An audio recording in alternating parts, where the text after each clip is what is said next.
నమస్తే అండి, నా పేరు doctor Bhavya Bayana, consultant surgical oncologist, Sri Pooja multi speciality hospital, Habsiguda.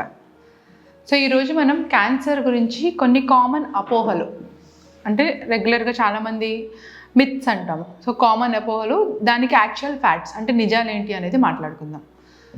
So first myth నేను అడ్రస్ చేయాల్సింది ఏంటి అంటే, క్యాన్సర్ వచ్చిన వెంటనే డెత్ సెంటెన్స్, అంటే క్యాన్సర్ ఉన్న వాళ్ళందరూ చనిపోతారు, క్యాన్సర్ అని తేలితే ఇంకా జీవితం లేదు అనుకోవడం తప్పు. క్యాన్సర్కి చాలా అడ్వాన్సెస్ వచ్చినాయి ఇప్పుడు. సో చాలామంది క్యాన్సర్ డయాగ్నోసిస్ అంటే హాస్పిటల్కి వెళ్ళి ఏమైనా ఇబ్బంది పడుతున్నారు అనుకోండి, ఏదైనా బ్లీడింగ్ అవుతుంది ఏమనంటే హాస్పిటల్కి వెళ్ళి టెస్ట్ చేయించుకోవడానికి కూడా భయపడతారు. ఎందుకులే వాళ్ళు ఏదో చెప్తారు, మళ్ళీ ఎందుకు, అవి నాకు తెలుసుకోవాలని లేదు, అవి నాకు తెలుసుకుంటే భయం. ఆ భయంకి పోగొట్టుకోవాలి మనం. క్యాన్సర్ వచ్చింది అన్నంత మాత్రాన మీకు కంపల్సరీ అంటే ఏదో ప్రాబ్లం అవుతుంది, కంపల్సరీ చనిపోతారు, క్యాన్సర్కి వేరే మార్గాలు లేవు అన్నట్టు లేదు ఈ స్టేజ్లో. క్యాన్సర్ గురించి మేము క్రియేట్ చేస్తుంది ఏంటంటే అవగాహన. అలా అని భయపెట్టాలని ట్రై చేయట్లేదు. క్యాన్సర్ అవగాహన ఎందుకు అంటే, క్యాన్సర్ అర్లీ స్టేజెస్లో తెలుసుకోవడం కోసం. ఇలా అర్లీ స్టేజెస్లో క్యాన్సర్ ఏంటి ఉంది అని తెలుసుకుంటే ట్రీట్మెంట్ ఆప్షన్స్ చాలా వచ్చినాయి. ఇప్పుడున్న రీసెంట్ అడ్వాన్సెస్తో క్యాన్సర్ కనుక మొదటి స్టేజ్లో కానీ రెండో స్టేజ్లో కానీ తెలుసుకుంటే ఆల్మోస్ట్ 90% మంది ఆల్మోస్ట్ 10 సంవత్సరాలు 20 సంవత్సరాలు పైబడి బతుకుతున్నారు. చాలామంది క్యాన్సర్ పేషెంట్స్ 30 సంవత్సరాలు 40 సంవత్సరాల తర్వాత కూడా ఫాలోఅప్కి కూడా వస్తూ ఉంటారు. సో క్యాన్సర్ వచ్చింది అన్నంత మాత్రాన చావే మార్గం అనుకోవడం తప్పు. ఇది మొదటి అపోహ. రెండో అపోహ ఏంటంటే, క్యాన్సర్ కంటేజియస్, అంటే ఇది ఒకరి నుంచి ఒకరికి స్ప్రెడ్ అవుతుందా. ఇప్పుడు ఈ క్వశ్చన్ ఎందుకు వస్తుందంటే, కొంతమంది పేషెంట్స్ క్యాన్సర్ ఉంది, వాళ్ళ కోడలు వచ్చి అడిగిద్ది, మేడం మా అత్తకు మరి క్యాన్సర్ ఉంది కదా, మేమందరం ఒకే ఇంట్లో ఉంటాము, ఆమె ఒకే రూమ్లో పడుకుంటుంది, హాల్లో మా పిల్లలు తిరుగుతూ ఉంటారు, నాకు రీసెంట్గా ఆపరేషన్ అయింది, మరి ఆవిడ దగ్గర నుంచి క్యాన్సర్ మా అందరికి వచ్చే అవకాశం ఉంటుందా. ఇంకొంతమంది అయితే వాళ్ళ ఒక పేషెంట్ వాళ్ళ మదర్ గురించి, మా ఇంట్లో చిన్నపిల్లలు ఉన్నారు, మా అమ్మ వాళ్ళని ఎత్తుకొని ఆడిపిస్తూ ఉంటుంది, నాన్నమ్మ కదా, మరి పిల్లల్ని ఆవిడ ఎత్తుకుంటే ఆవిడ దగ్గర నుంచి క్యాన్సర్ మా పిల్లలకి వస్తుందా, మరి ఆవిడని ఇంకెక్కడైనా ఉంచాలా.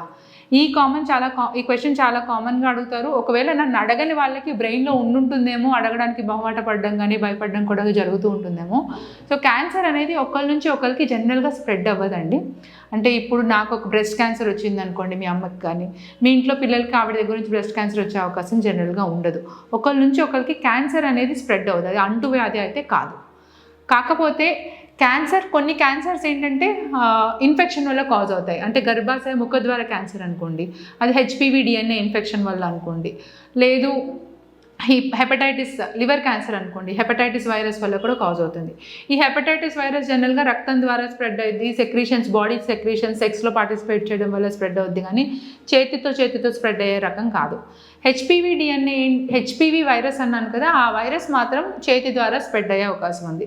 ఆ వైరస్ స్ప్రెడ్ అవుతుంది అంటున్నాను, ఇక్కడ క్యాన్సర్ స్ప్రెడ్ అవ్వదు. ఒకవేళ వైరస్ ఎక్కడి నుంచి అన్నా స్ప్రెడ్ అవ్వచ్చు. మనకు క్యాన్సర్ ఉన్న పేషెంట్స్ దగ్గర నుంచి స్ప్రెడ్ అవ్వచ్చు, క్యాన్సర్ లేని పేషెంట్స్ దగ్గర నుంచి స్ప్రెడ్ అవ్వచ్చు. మీకు ఆల్రెడీ ఆ వైరస్ ఇన్ఫెక్షన్ ఉండొచ్చు. ఆ వైరస్ రాకుండా ఉండాలి అంటే మీరు క్యాన్సర్ పేషెంట్ని ముట్టుకోకుండా ఉండాల్సిన అవసరం లేదు. మీరు చేయాల్సిందల్లా వ్యాక్సినేషన్ తీసుకోవడం. మగవాళ్ళు ఆడవాళ్ళకి హెచ్పివి వ్యాక్సినేషన్ ఆల్రెడీ అవైలబుల్గా ఉంది. మహా అయితే 2000, 3000 నుంచి 10,000 వరకు డిఫరెంట్ ఆప్షన్స్లో డిఫరెంట్ రేంజ్లో అవైలబుల్ ఉంది. గవర్నమెంట్లో కూడా ఆల్రెడీ ఫ్రీగా ఇస్తున్నారు పిల్లలకి. సో మిగిలిన వాళ్ళందరూ కొంచెం ఖర్చు పెట్టి అంతగా భయం ఉంది అంటే వ్యాక్సిన్ వేయించుకోండి. అంతేగాని క్యాన్సర్ ఉన్న వాళ్ళని ముట్టుకోకూడదు అలాంటి అవసరం లేదు. మీరు ఈ టైంలో క్యాన్సర్ ఉన్న వాళ్ళకి ఎక్కువ సపోర్ట్ ఇచ్చి వాళ్ళని ఇంకా దగ్గర తీసుకోవడం మేలు. సో క్యాన్సర్ అనేది అంటువ్యాధి కాదు అనేది రెండో అపోహ. అంటువ్యాధి కాదు, అది ముట్టుకున్నా ఏం కాదు, కలిసి జీవించవచ్చు అనేది ఈ నిజం. అండ్ నెక్స్ట్ క్వశ్చన్ ఏంటంటే బయాప్సీ. సో పేషెంట్ హాస్పిటల్కి వచ్చాక ఏదో క్యాన్సర్ ఉంది అని అన్నాం అనుకోండి, అప్పుడు బయాప్సీ చేద్దాము అని చెప్తాం మేము. ఈ క్యాన్సర్ ఉంది కదా, మరి ఇదేంటిదో తెలియాలంటే చిన్న ముక్క పరీక్ష చేయాల్సి వస్తుంది. ఈ ముక్క పరీక్ష చేయించుకోవడానికి చాలామంది భయపడతారు. ముక్క పరీక్ష చేయించుకుంటే మళ్ళీ క్యాన్సర్ స్ప్రెడ్ అవుతుంది అనేది చాలా కామన్ అపోహ. ముక్క పరీక్ష చేయించుకుంటే క్యాన్సర్ స్ప్రెడ్ అవుతుంది అనేది జనరల్గా రాంగ్ అండి. ముక్క పరీక్ష చేయడంలో విధాలు ఉంటాయి. అంటే మేము ఏ క్యాన్సర్కి ముక్క పరీక్ష చేయకూడదు, కొన్ని క్యాన్సర్స్ ముక్క పరీక్ష చేయం అసలు. ఇప్పుడు గుడ్లు క్యాన్సర్ అనుకోండి, గర్భసంచి గుడ్లు క్యాన్సర్, అండాశయ క్యాన్సర్లు వచ్చినాయి, దానికి డౌట్ ఉంది అంటే ముక్క పరీక్ష చేయం, డైరెక్ట్గా గడ్డ మొత్తం తీసేసి పరీక్షకు పంపిస్తాం. అంటే అది స్ప్రెడ్ అయ్యే అవకాశం ఉంది అనే రకాల క్యాన్సర్స్ చాలా తక్కువ ఉంటాయి. అలా ఉన్న క్యాన్సర్స్కి మేమే ముక్క పరీక్ష సజెస్ట్ చేయము. లేదు అలా లేని క్యాన్సర్స్ కంపల్సరీ స్ప్రెడ్ అవ్వదు, దీనికి ఆపరేషన్ చేయొచ్చు అన్న రకాల క్యాన్సర్స్కే ముక్క పరీక్ష చేస్తాం. సో ముక్క పరీక్ష చేస్తే క్యాన్సర్ స్ప్రెడ్ అయ్యిద్ది, రక్తంలోకి వెళ్తుంది, దానివల్ల అడ్వాన్స్డ్ స్టేజ్లోకి వెళ్ళిపోతుంది అనుకోవడం పెద్ద అపోహ. ముక్క పరీక్ష అవసరం చాలా, దాన్ని బట్టి మనం ట్రీట్మెంట్ ఏవి ఇవ్వాలో తెలుస్తుంది, ఏ రకమైన మందులు ఇవ్వాలో తెలుస్తుంది. సో ముక్క పరీక్ష అనేది చాలా క్యాన్సర్స్లో కంపల్సరీ అవసరం. ఇంకా 4వ అపోహ ఏంటి అంటే నాకు ఫ్యామిలీ హిస్టరీ, అంటే మా ఇంట్లో మా నాన్నమ్మకి క్యాన్సర్ ఉంది, సో నాకు కంపల్సరీ వచ్చేస్తుంది అనుకోవడం ఒక అపోహ.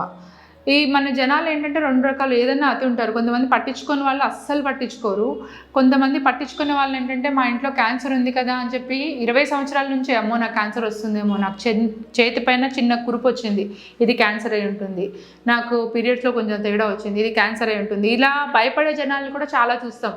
అంటే వాళ్ళు ఇంకా జీవించరు, ప్రతిదానికి నాకు క్యాన్సర్ ఉందేమో, నాకు క్యాన్సర్ ఉందేమో, దీంట్లోనే క్యాన్సర్ రాకముందే క్యాన్సర్ యొక్క ఇబ్బందులన్నీ పడుతూ ఉంటారు.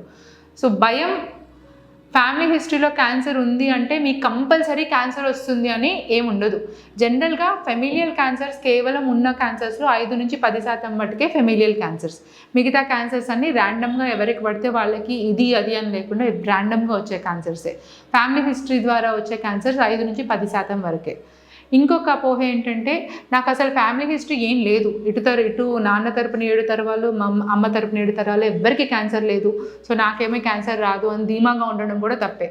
నేను అన్నట్టు 5 నుంచి 10% వరకే ఫ్యామిలీ హిస్టరీ ఉన్న వాళ్ళకి వస్తుంది, మిగతా 90% వరకు ఎవరికి పడితే వాళ్ళకి ర్యాండమ్గా హిస్టరీ ఉండాల్సిన అవసరం లేదేది, ర్యాండమ్గానే వస్తుంది. సో ప్రతి ఒక్కరు క్యాన్సర్ వచ్చే అవకాశం ఈక్వల్గా ఉంటుంది. కొంతమందిలో ఆల్రెడీ నోన్ ఫ్యాక్టర్స్ ఉంటాయి, అంటే mutations, genetic mutations like BRCA mutation, ఇప్పుడు ఆంజెలినా జోలీ ఎగ్జాంపుల్ అందరికీ, ఈ బ్రాకా మ్యూటేషన్ తనలో ఉంది పాజిటివ్, సో క్యాన్సర్ వచ్చే రిస్క్ కాబట్టి 90% ఉంటుంది. అలాంటి వాళ్ళకి పిల్లలకి కూడా వచ్చే రిస్క్ ఉంటుంది. సో అది జెనెటిక్ అనాలిసిస్, జెనెటిక్ కౌన్సిలింగ్ అయిన తర్వాతే వాళ్ళకి క్యాన్సర్ వచ్చే రిస్క్ ఉందా లేదా అని చెప్తాం. మిగతా వాళ్ళందరికీ ఫ్యామిలీ హిస్టరీ ఉన్నంత మాత్రాన కంపల్సరీ క్యాన్సర్ వచ్చేస్తుందని ఉండదు. జనరల్గా ఎక్కువ మంది, అంటే 3-4 కంటే ఎక్కువ, 4 కంటే ఎక్కువ, ఒక్క రకం క్యాన్సర్ కంటే చాలా ఎక్కువ రకాల క్యాన్సర్ రావడం, లేదంటే క్యాన్సర్ చాలా అర్లీగా రావడం, 40 సంవత్సరాల కంటే ముందు 30 సంవత్సరాలకి రావడం, ఇలాంటి వాళ్ళల్లో రిస్క్ ఎక్కువ ఉంటుంది. అది మీ డాక్టర్ని కన్సల్ట్ చేస్తే రిస్క్ అనలైజ్ చేసి చెప్తారు. ఇంకా మిగిలిన అపోహ ఏంటంటే సర్జరీ, క్యాన్సర్తో పేషెంట్ వచ్చారనుకోండి ఎవరైనా, వాళ్ళకి మనం కొంత సర్వైకల్ క్యాన్సర్ పేషెంట్సే, గర్భాశయ ముఖద్వార క్యాన్సర్ పేషెంట్స్ వచ్చారనుకోండి, వాళ్ళకి మనం కొన్నిసార్లు ఏంటంటే ఆపరేషన్ చేసే స్టేజ్లో ఉండరు, గడ్డ కొంచెం స్ప్రెడ్ అయి ఉంటుంది పక్కకి, స్టేజ్ 2 కల్లా కొంచెం ఎక్కువ 2B అలా అంటాం. సో ఇలాంటి వాళ్ళకి ఏంటంటే మనం ఆపరేషన్ చేసినా సరే మొత్తం క్యాన్సర్ తీయలేము, అంటే కంటికి కనిపించేదంతా తీస్తాం కానీ కంటికి కనిపించకుండా క్యాన్సర్ వదిలేస్తామని మాకు గ్యారంటీగా అనిపిస్తుంది. అలాంటి పేషెంట్స్కి మేము ఆపరేషన్ చేయకుండా ఫస్ట్ రేడియేషన్కి వెళ్ళండి అని చెప్తాం. ఈ రేడియేషన్కి వెళ్ళండి అని చెప్పిన చోట చాలా ప్రాబ్లమ్స్ నేను నోటీస్ చేస్తుందంటే, చాలామంది రేడియేషన్ అంటే భయపడతారు. ఎస్పెషల్లీ ఊర్లో వాటిల్లో వాళ్ళకి చుట్టాలు వాళ్ళు అమ్మో కరెంట్ తీసుకుంటావా, ఇది అవుతుంది అది అవుతుంది, ఎందుకు తీసుకుంటావు, ఆపరేషన్ చేయమని అడుగు డాక్టర్ని, ఇలా అడగడం వల్ల చాలామంది పేషెంట్స్ ఏం చేస్తున్నారంటే ఆ రేడియేషన్ తీసుకోకుండా చెట్ల మందులో ఏదో ఒకటి చేసుకొని డిలే చేసుకోవడం, ఆ రేడియేషన్ చేసే స్టేజ్ కూడా దాటిపోవడం, నేను కీమోథెరపీ తీసుకోను, లేదంటే మళ్ళీ ఇంకొక 5-6 డాక్టర్ల దగ్గర తిరుగుతారు, ఈ డాక్టర్ ఆపరేషన్ చేయనన్నారు మీరు ఎవరైనా చేస్తారా అని. చేయొచ్చేమో, ఎవరైనా డబ్బులు కాసేపడి చేయొచ్చేమో, జనరల్గా ఆపరేషన్ అవసరం లేదు అని ఏ డాక్టర్, ఆపరేషన్ చేసే డాక్టర్ అవసరం ఉంటే లేదు అని చెప్పరు. సో ప్రతి క్యాన్సర్కి ఆపరేషనే మార్గం కాదు, రేడియేషన్ తీసుకోకూడదు, కీమోథెరపీ తీసుకుంటే చాలా ఇబ్బందులు అవుతాయి అనేది పెద్ద అపోహ. ప్రతి క్యాన్సర్కి ఒక్కొక్క రకమైన క్యాన్సర్కి ఒక్కొక్క ట్రీట్మెంట్ ఉంటుంది. సో దాని ప్రకారం మీకు డాక్టర్ అడ్వైస్ చేసినప్పుడు సర్జరీయే కావాలని చెప్పి మిగతా డిలే చేసుకోవడం తప్పు. ఇంకొక అపోహ ఏంటంటే కీమోథెరపీలో హెయిర్ లాస్. ఇప్పుడు కీమోథెరపీలో చాలామంది మెయిన్గా భయపడేది ఏంటంటే వాటి సైడ్ ఎఫెక్ట్స్ గురించి కాదు, వాటి కాస్ట్ గురించి కాదు, జనరల్గా మ్యాక్సిమం ఇబ్బంది పడేది అందరూ జుట్టు లాస్ వల్ల. రోజు చూస్తూ ఉంటారు, లేచిన వెంటనే జుట్టు అంతా కింద పడిపోతూ ఉంటుంది, ఇల్లంతా జుట్టు ఉంటుంది, జుట్టు తగ్గిపోతూ ఉంటుంది, అద్దంలో చూసుకొని వెంటనే జుట్టు పోతుంది. సో మెయిన్గా చాలా మటుకు కీమోథెరపీ పేషెంట్స్ అందరూ బాధపడేది హెయిర్ లాస్ వల్ల మెయిన్గా చాలా మటుకు. అండ్ ఆ డిప్రెషన్లోకి వెళ్ళిపోతారు. ఏమనుకుంటారంటే నాకు ఇంకెప్పటికీ జుట్టు రాదేమో, ఎప్పటికీ ఇట్లానే ఉంటుంది అనుకుంటాం. అది పెద్ద అపోహ. కీమోథెరపీలో హెయిర్ లాస్ ఏదైతే అవుతుందో అది మీకు డ్రగ్స్ ఇచ్చే వరకే ఉంటుంది. ఒకసారి ఆ కీమోథెరపీ ఇంజెక్షన్లు ఇవ్వడం ఆగిపోతుంది కదా, మొత్తం జీవితాంతం ఇవ్వం మనం. అయితే 6 సైకిల్లో, 12 సైకిల్లో, 8 సైకిల్లో క్యాన్సర్ బట్టి మీ స్టేజ్ బట్టి ఉంటుంది. సో వాటి బట్టి ఆగిపోయిన తర్వాత కీమోథెరపీకి మీ జుట్టు మళ్ళీ రాలడం ఆగిపోతుంది, మళ్ళీ మెల్లగా హెయిర్ రీగ్రోత్ అయిపోతుంది. ముందు ఎట్లా ఉందో అట్లా మళ్ళీ హెయిర్ ఫ్రెష్గా మీకు అంతా వచ్చేస్తుంది. హెయిర్ ఎంత తొందరగా రాలిపోద్దో అంత తొందరగా రీగ్రోత్ అయిపోద్ది. అది పర్మనెంట్గా అయితే ఉండదు. అండ్ మెయిన్గా ఇంకొక అపోహ ఏంటంటే క్యాన్సర్లో కౌన్సిలింగ్ అండి. సో క్యాన్సర్ కౌన్సిలింగ్ అనేది సైకో ఆంకాలజీ అనేది ఒక బ్రాంచ్.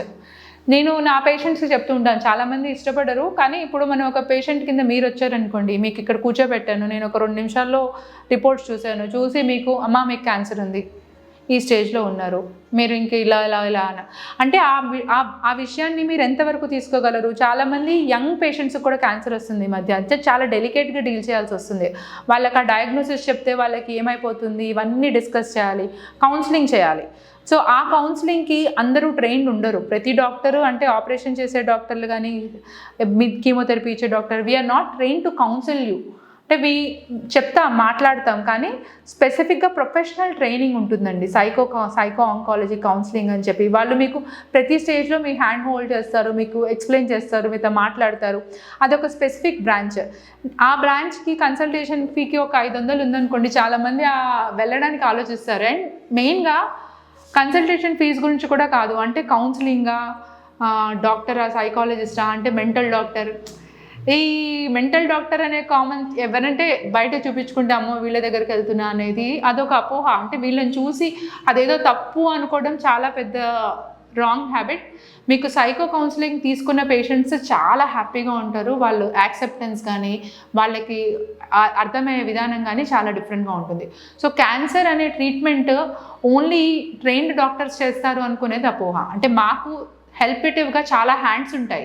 సైకో కౌన్సిలింగ్ అనుకోండి, రిహాబిలిటేషన్ అంటే క్యాన్సర్ ఆపరేషన్ అయిన తర్వాత ఫిజియోథెరపీ డాక్టర్లు ఉంటారు, వాళ్ళు ఫిజియోథెరపీ ఎలా చేయాలో నేర్పిస్తారు మీకు. డైటీషియన్, క్యాన్సర్ డైట్ గురించి చెప్పడానికి డైటీషియన్ స్పెసిఫిక్గా ఉంటారు, ఏం డైట్ చెప్తారు అనేది. సో వీళ్ళందరికీ మీరు టైం స్పెండ్ చేయాలా, డబ్బులు స్పెండ్ చేయాలా, ఇవి ఎందుకు అసలు వేస్ట్, మేము ఆల్రెడీ క్యాన్సర్ ట్రీట్మెంట్ తీసుకుంటున్నాం కదా. ఇది క్యాన్సర్ యొక్క మిగతా అన్నీ కూడా చాలా ఇంపార్టెంట్ ట్రీట్మెంట్కి. మొత్తం క్యాన్సర్ని మొత్తంగా ట్రీట్ చేసుకోవాలి. సో ఈ యాక్సిలరీ కేర్ కూడా చాలా ఇంపార్టెంట్ క్యాన్సర్కి. వాళ్ళని డిస్కార్డ్ చేయడం అనేది తప్పు. ఇంకొక కామన్ ఏంటంటే క్యాన్సర్ గురించి షుగర్ అండి. క్యాన్సర్ వచ్చిన వాళ్ళు షుగర్ తింటే క్యాన్సర్ పెరిగిపోతుంది అనేది ఒకటి వింటున్నాను. చాలామంది అంటుంటారు షుగర్ తింటే క్యాన్సర్ వచ్చేస్తుంది కాదు. ఇప్పుడు క్యాన్సర్ ఉన్న పేషెంట్ ఏమంటారంటే నేను షుగర్ తింటే నాకు క్యాన్సర్ పెరిగిపోతుంది అనేది ఒకటి అపోహ ఉంది. షుగర్ తినకపోవడం అనేది మంచిది, క్యాన్సర్ ప్రివెంట్ చేయడానికి ఇంపార్టెంట్, క్యాన్సర్ అయిన తర్వాత పెరగడం ఇంపార్టెంట్. అలా అని షుగర్ ఈరోజు కొంచెం తిన్నంత మాత్రాన నాకు క్యాన్సర్ పెరిగిపోతుంది, ఈ రోజు నుంచి నేను మొత్తం షుగర్ అంతా ఆపేయాలి అనేది, షుగర్ వల్ల క్యాన్సర్ పెరిగిపోతుంది అనేది మాత్రం అపోహే. ఇంకా క్యాన్సర్ గురించి కామన్ అపోహ ఏంటంటే రొమ్ము క్యాన్సర్లో బ్రా వేసుకోవడం వల్ల, బ్రా టైట్గా ఉండడం వల్ల కానీ, లేదంటే బ్రా నుంచి వచ్చే వేడి వల్ల కానీ రొమ్ము క్యాన్సర్ వస్తుంది అనుకుంటారు చాలామంది. అది కూడా పెద్ద అపోహ. జనరల్లీ బ్రాకి క్యాన్సర్ రావడానికి సంబంధం ఏమి ఉండదు. సో క్యాన్సర్ గురించి చాలా అపోహలు ఉంటాయి, ఎందుకంటే కామన్ అయ్యే కొద్దీ ప్రతి ఒక్కరు వాళ్ళ వ్యూ చెప్తూ ఉంటారు, డిఫరెంట్ మాటలు వస్తూ ఉంటాయి. 100 మంది మాట్లాడతారు, 100 మంది రీజన్స్ ఇస్తారు. సగం అంతా ట్రీట్మెంట్కి వెళ్తున్నప్పుడు పక్క నుంచి వీళ్ళు అడిగే క్వశ్చన్స్కి కన్ఫ్యూజన్ వస్తుంది, ఏం డెసిషన్ తీసుకోవాలనేది. సో ఇంకేమన్నా అపోహలు మీకు కానీ ఉన్నా, ఇంకెవరికైనా ఉన్నా సరే కామెంట్ సెక్షన్లో కామెంట్ చేయండి, కుదిరినంత మటుకు క్లారిఫై చేయడానికి ట్రై చేస్తాను. Thank you.